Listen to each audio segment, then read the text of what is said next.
sígboro Ìkòròdú ká lọ wáyé yí ayọ̀ tó wọlé dé wẹ́rẹ́. olóríire ni Madam FOLUKE Grace IFEOLUWA, ẹnìkan pàtàkì tí sọ̀rọ̀ ẹ̀dá jẹ lógún, ayáde dàpọ̀ gbòkó gbàràwọ̀. ìwà ìrẹ̀lẹ̀ tarábìnrin ọ̀hún ní pàtàkì ló jẹ́. Grace FOLUKE IFEOLUWA tọ́ lẹ́ni tó yẹ ká gbé lárugẹ. ó lówó lọ́wọ́, ó kàwé, kì í dá nǹkan tó bá ní jẹ. ìwà ìrẹ̀lẹ̀ tó ní ló fi wà nípò àgbà. special maid ni Madam FOLUKE lọ́dọ̀ Olúwa. ó pupa mọ́ fọ́fọ́fọ́, fífífí, fínífíní, rí kílíwí mọ́ fẹ́fẹ́fẹ́, ó sì rí ròndòròndò. apọ́nbẹ́kọ rẹ̀ pupa yẹmí gbòkó gbàràwọ̀. Madam FOLUKE dáa nílé, ó dáa lóko. aláàánú aráàlú, ó yẹ kí n mọ rírì amọ́ bí ọjọ́. IFEOLUWA gbajúmọ̀ ó ṣèèyàn. abàmì ẹ̀dá tó pàtẹ ọ̀rọ̀ bí ẹni pàtẹ ìlẹ̀kẹ̀ ni mò ń wí. obìnrin wà, obìnrin wò, ó pupa délẹ̀, ó nàró wámúwámú. ọmọ dára ó dẹjọ́. Grace bọ́ra alẹ̀ orí ròndòròndò. ọmọ dára ó dẹgbin, aláwọ̀ tútù tó jọ̀lọ̀. òṣùpá gbayì láàrin ìràwọ̀, aṣọ àlá gbayì láàrin onírúurú aṣọ. IFEOLUWA gbayì láàrin ọmọ adarí oorun. àjànàkú láyé adédàpọ̀, olówó tí fowó ṣàánú, olówó tí fowó sọlá, tí fowó soge, ẹni ńlá tí ṣàánú gbogbo mẹ̀kúnnù.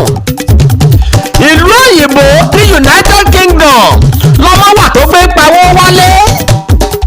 mo bọ́ dúpẹ́, mo bọ́ yọ̀ púpọ̀. gbogbo ọjọ́ kejìdínlọ́gbọ̀n oṣù keje lọ́jọ́ tá a bí ọ. Kọ́láwọlé Adéyínká àtìyàwó ẹ̀ Olúwaṣeun Adéyínká ni wọ́n ní kí n máa kẹ̀ bí ológun ẹ̀rù o.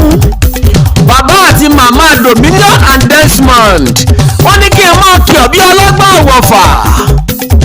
wọ́n náà ní báwọn nájà wàràwàrà láṣẹ Olúwa. kó gbó bí olúgbógbó ti gbó, kó gbó bí olúgbógbó ti gbó, kó gbó bí àgbàkà tó gbógbógbó ọ̀fọ̀ ọmọ wúsagbára. ọmọ wú yọ́yọ́yọ́ dọ́kínní, àníkú owó, àníkú ọ̀rọ̀ lọ́dọ̀ tiẹ̀. Elédùmarè ò ní jẹ́ ó parẹ́ máyé, wọ́n ní lọ́lá Olúwa ọba ò ní ṣọ̀fọ̀. ìyá ìjìrí ará àsọkùn Ẹdúnjọbí, ẹdùn tí ń gbórí igi ṣe rẹ́fẹ́rẹ́fẹ́, wẹ́rẹ́ lójú orogún èjìwòrán lójú ìyá ẹ̀.